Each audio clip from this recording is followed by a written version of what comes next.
First time in 75 years that a jury in Pender County sentenced a defendant to the death penalty.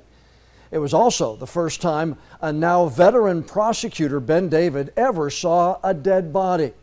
In tonight's Crimes of the Cape Fear, WECT's investigative reporter Ann McAdams looks back at the murder of Buddy Hall. Ann? John, Buddy Hall was murdered more than 20 years ago, a decade before sexual orientation became a protected class for a hate crime. Hall was gay, and the man who killed him was straight. Terrence Campbell said he killed Hall in self-defense, a case of gay panic.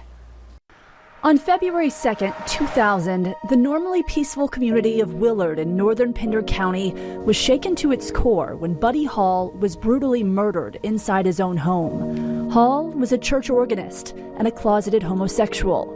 The night he died, Hall went grocery shopping and had a chance meeting with Terrence Campbell. Campbell, who was recently released from prison, had just been kicked out of the house by his girlfriend and was effectively homeless. Buddy and Terrence formed a friendship to the point where Buddy said, "You can stay with me tonight."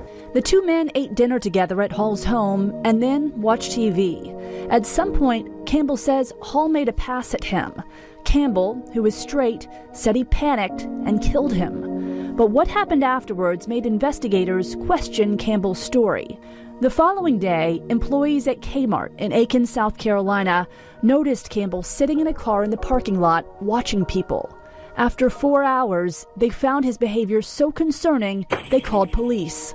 Officer Tracy Saxton was the first to respond and agreed something was off. When I saw the bottles of urine in the vehicle, it indicated to me that he probably was hiding or did not want to get out of the car for some reason or another. When Campbell could not produce his driver's license, Officer Saxton searched the car. She found a wallet that belonged to Buddy Hall and learned the car was his too. The odd circumstances prompted Officer Saxton to request a welfare check on Buddy Hall. Pender Sheriff's deputies knocked on the door and then looked through the window and saw one of the most brutal crime scenes he'd ever seen, that they called back to Aiken and said, "Don't let him leave. We've got a murder up here." Pender County investigators found Hall's body face down on the floor, covered in his own blood.